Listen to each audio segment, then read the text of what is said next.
Selamat datang di saluran Pencapa Penuh. Jangan lupa sukai, berlangganan, komentari, dan bagikan. Inilah saya, kamu.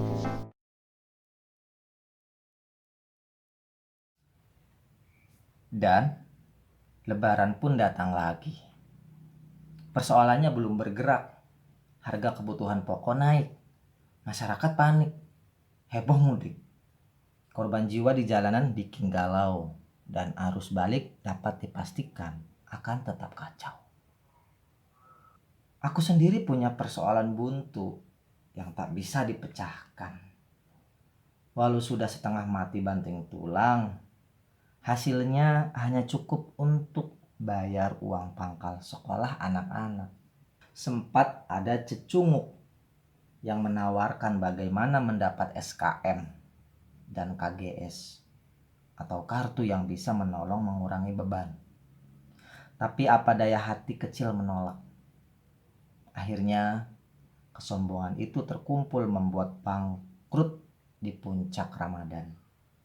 Sementara orang sukaria jor-joran merayakan hari kemenangan, kami sekeluarga teriris kesunyian. Untungnya tak ada anak-anak yang ngomel. Mungkin ibunya sudah berhasil mencuci otak mereka. Paling tidak untuk menyakiti hati bapaknya yang sudah keok. Namun penderitaanku tetap tidak berkurang. Walau tidur berhimpitan di dipan kecil dengan ibunya anak-anak, sudah sebulan aku tanpa keindahan atau sesuatu yang selalu aku bangga-banggakan sebagai benteng milikku yang terakhir. Tetapi menjelang malam takbiran, Hammer 3 miliar milik bos berhenti depan rumah. Aku meloncat bagai chimpanse menghampiri.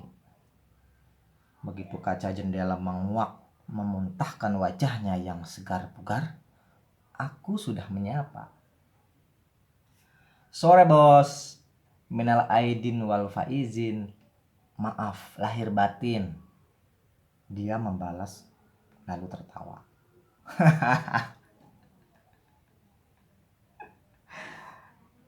Jadi sudah pasti besok? Pasti bos, sudah ketok palu. Oke, tapi kalian tidak kemana-mana seminggu ini. Tidak mudik kan? Tidak mudik kan? Untuk apa harus mudik bos? Kalau hati kami sudah di situ hambur-hambur duit saja. Dia tertawa lagi.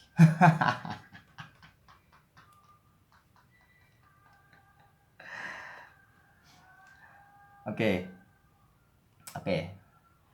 Kalau begitu, tolong titip Eyang. Beliau tidak mau ikut tur ke Cina. Katanya, untuk apa ke sana? Orang Tionghoanya malah banyak ke Jawa. Nginep di hotel nggak mau. Dititip di super VIP rumah sakit bintang 6 juga ogah.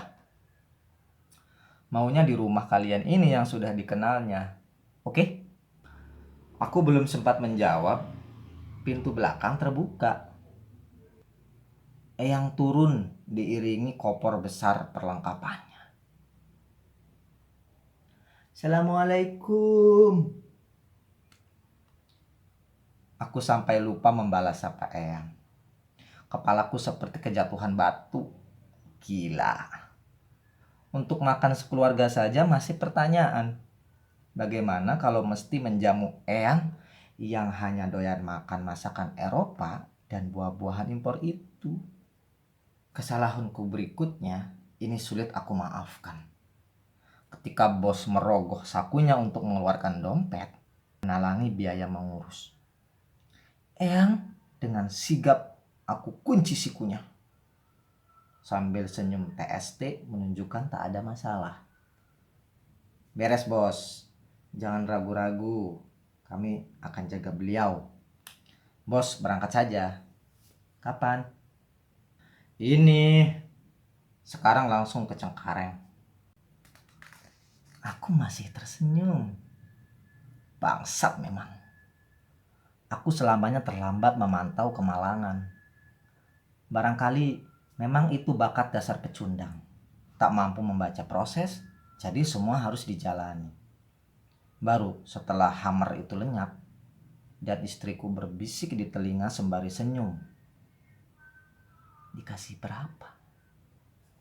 Baru aku nyaho. Rasanya dunia kiamat. Enak saja itu orang-orang besar berkoar bahwa uang bukan segalanya. Nyatanya, uang tiap detik tanpa harus dibuktikan lagi adalah segala-galanya. Tak paham bahaya apa yang sedang terjadi. Istriku menyambut Eyang dengan hangat. Anak-anak semua dikerahkan untuk memanjakan Eyang. Orang tua yang berusia 90 tahun itu diperlakukan sebagai berlian, layaknya seorang dewa. Dengan berbagai alasan, aku menyelinap ke kamar. Setengah mati aku obok-obok almari. Tapi sia-sia menemukan barang berharga yang bisa dijual. Akhirnya, aku terpaksa merelakan jam tangan Rolex souvenir bos sendiri ketika ia studi banding ke Hong Kong. Membawa Rolex itu, aku menyelinap ke pangkalan ojek. Aku bujuk si Kardi menjualnya cepat. Duit lu sekarang ada berapa, Di? Kardi menguras tas pinggangnya. Ada sekitar 60.000. Di kantung celanamu, bro. Ayo bantu aku. Ini soal harga diri. Kardi sambil misuh-misuh terpaksa mengeluarkan uang simpanannya.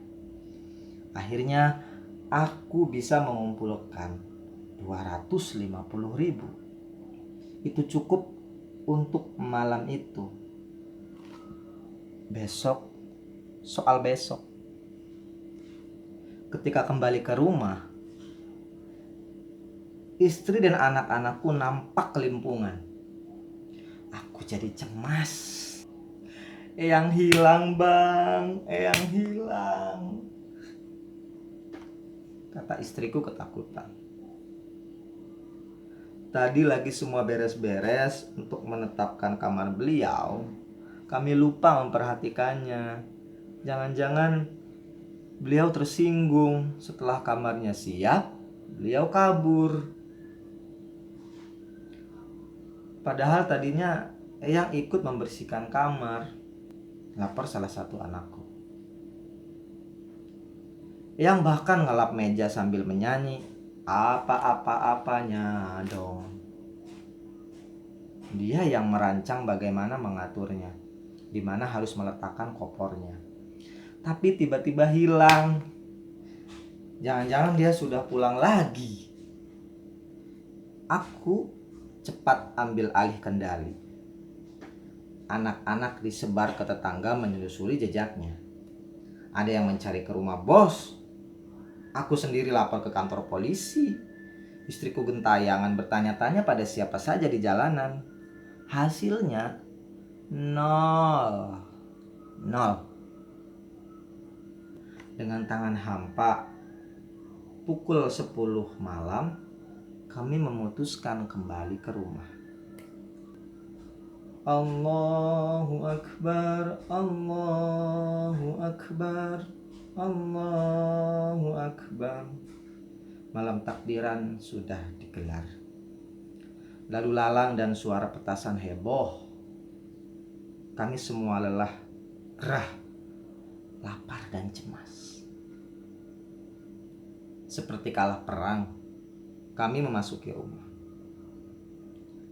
Aku mencoba menghubungi bos lewat SMS. Berharap dia masih di bandara.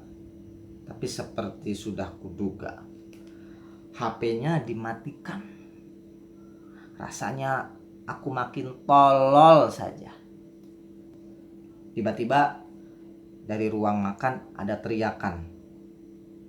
Hei, ayo buruan. Nanti keburu dingin semua. Kami semua terkejut. Lalu bergegas ke meja makan. Di situ Eyang menunggu di meja dengan penuh makanan. Kami takjub. Bau sedap mengacau otak kami. Ayo serbu saja. Kalian sudah 30 hari kelaparan kan?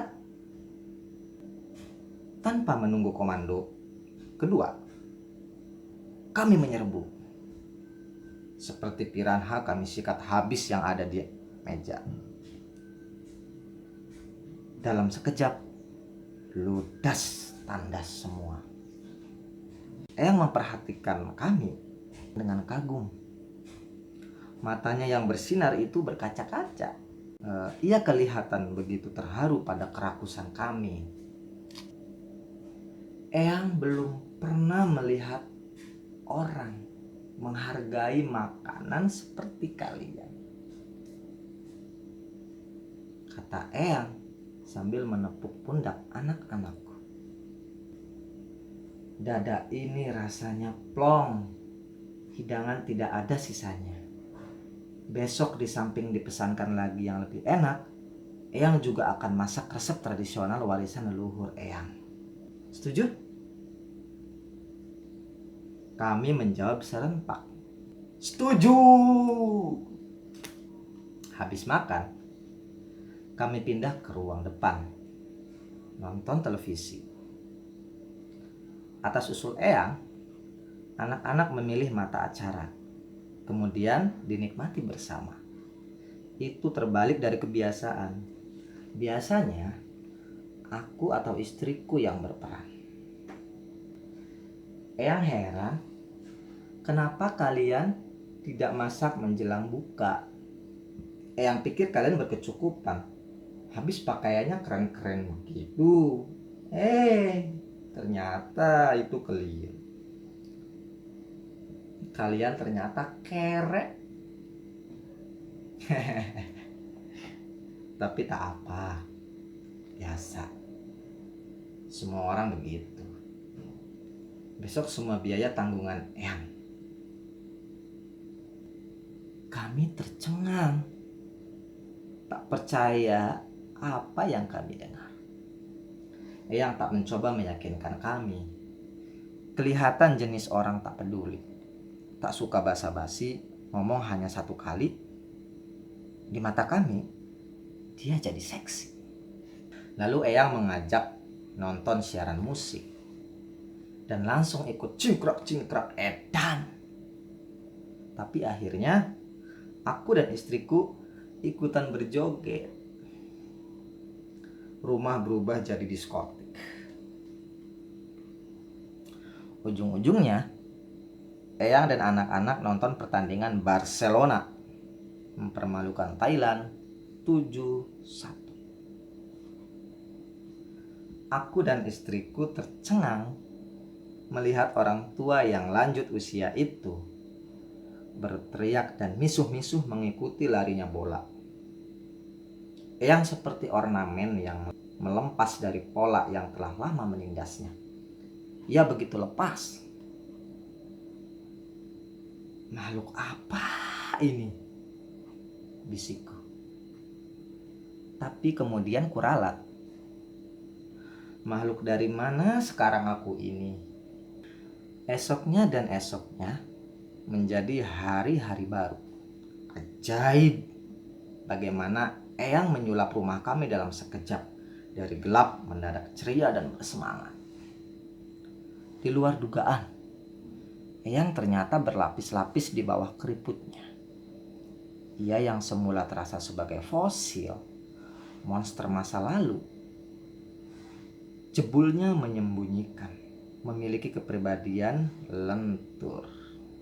Tua bukan lagi tanda lapuk atau rapuh, tapi dinamis, terbuka, toleran, pendeknya menyenangkan.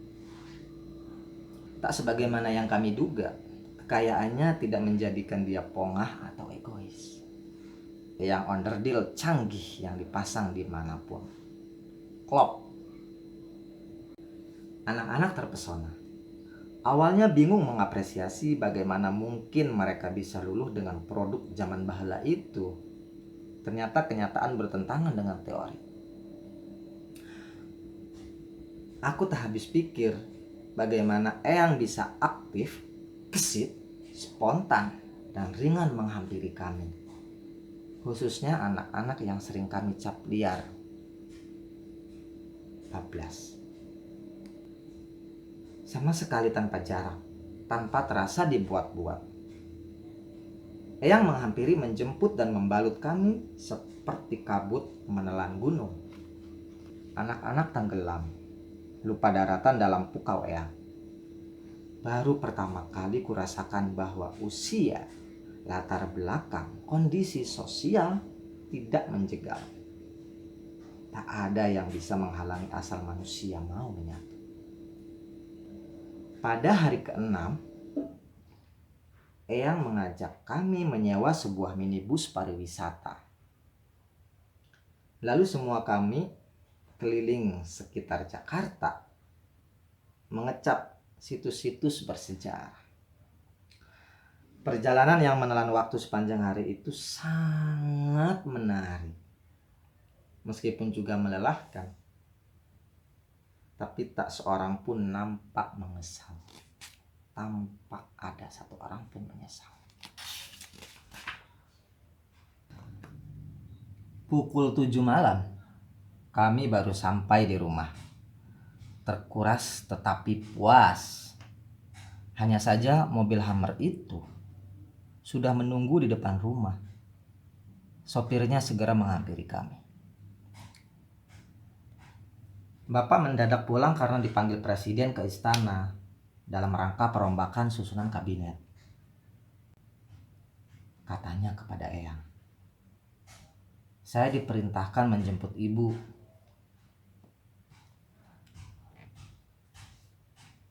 Eyang sama sekali tak menjawab, seakan-akan tak mendengar.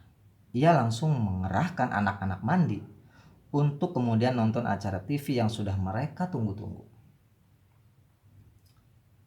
Sopir agaknya sudah hafal watak Eyang. Ia tak mengejar Eyang, tapi mendesakku. Pak, tolong dibantu. Saya harus membawa ibu pulang sekarang, Pak. Kalau tidak, Bapak nanti datang sendiri kemari. Begitu dia selesai ngomong, HP-nya berbunyi. Dia langsung menyodorkan padaku. Untuk Bapak, dari Bapak. Aku menyambut HP. Halo bos, selamat datang kembali ke tanah air. Nin, tolong kirim sekarang juga Eyang pulang. Sekarang, cepat. Aku tak sempat menjawab karena sambungan diputuskan. Sopir mengangguk menerima HP-nya kembali. Aku merasa terjebak. Bukan jadi penting karena pegang kunci, justru sebaliknya korban. Memang bedanya tipis. Aku yakin nampaknya ada sesuatu yang sudah terjadi. Sesuatu yang tidak harus kuketahui. Aku samperin Eyang. Di luar dugaanku, rupanya aku tidak perlu susah payah mendesak Eyang. Meskipun itu tidak disukainya. Eyang sudah berkemas. Ia melemparkan barang-barangnya ke koper. Bahkan belum sempat aku buka mulut, Eyang sudah keluar kamar menyeret kopernya. Setelah bicara empat mata dengan istriku, ia menuangkan dirinya ke mobil. Tanpa mengecap sepatah kata pun. Wajahnya tegang, dingin dan sunyi. Ia kembali memasuki perannya yang lama. Kami semua sedih melihat ia begitu saja hilang dari jangkauan. Setelah yang pergi, rumah mati angin. TV tetap bising, tapi anak-anak terpaku beku. Aku dibakar lelah. Tiba-tiba Aku menyadari begitu banyak yang sudah apa kulakukan. Mengapa orang tuaku sendiri, nenek dan kakek asli anak-anakku tidak pernah kusikapi seperti Eyang? Terbangun di tengah mimpi, TV masih heboh. Tapi anak-anak sudah kabur ke kamarnya. Di sampingku, istriku sedang mengeluarkan duit dari amplop. Dari Eyang. Kata istriku menunjukkan uang itu. Aku tidak tertarik. Abang tahu jumlahnya. Aku tidak peduli. 500 miliar. Aku kaget. Berapa? 500 juta. 500 juta? Ya, kata Eyang, ini duitnya sendiri yang dia tabung selama 20 tahun. Kantuk dan lelahku kontak hilang. Mataku terbelalak melihat mimpi itu. Tidak, kita tidak bisa menerima itu. Istriku mengulurkan duit itu. Aku merasakan auranya panas. Itu perangkap. Aku pun mengelak. Tidak, kita tidak boleh menerima itu. Jangan menipu orang tua. Dia tidak sadar apa yang dilakukannya. Kembalikan. Demi Tuhan, jangan ikut bisikan setan. Istriku teranjak. Aku yakin dia menganggapku edan. Tapi keputusanku itu sudah final. Kembalikan. Aku terlalu capek. Tanpa daya, aku tergeret ngorok. Baru ketika ada suara-suara bising keras di sekitarku, aku mendusin. Anak-anak kembali kumpul di depan TV. Mereka menonton pertandingan bola bersama Eyang. Istriku menghampiri lalu berbisik. Eyang kembali lagi. Bos sendiri yang mengantarkan. Katanya Eyang merasa betah. Ya, diwongkan di sini, diorangkan di sini. Amplopnya sudah aku kembalikan kepada bos seperti perintah abang. Bos sudah tahu berapa isinya? Belum. Mestinya dikasih tahu. Tapi dia memberikan kita ini. Istriku menunjukkan 3 lembar ratusan ribu. Hanya 300 ribu untuk biaya ngurus Eyang seminggu. Bukan seminggu, abang. Eyang mau tinggal sama kita di sini sebulan. Sebulan?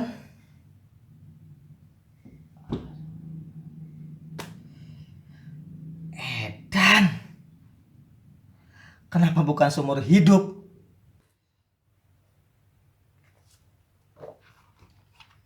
Aku banting 3 lembar ratusan ribu bangsat itu setelah BBM naik. Itu hanya cukup untuk 4 kilo bawang.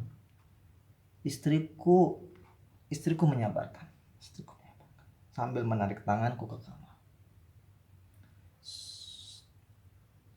Sudahlah bang. Kan kata abang biasanya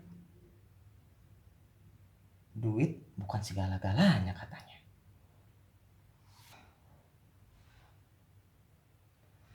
Aku terus ngedumel. Itu tidak adil. Tidak adil. Tapi tak menolak mengikutinya ke kamar. Malam itu dipan kami terasa makin sempit. Dan kami mencoba berjuang lagi untuk membuktikan duit bukan segala-galanya.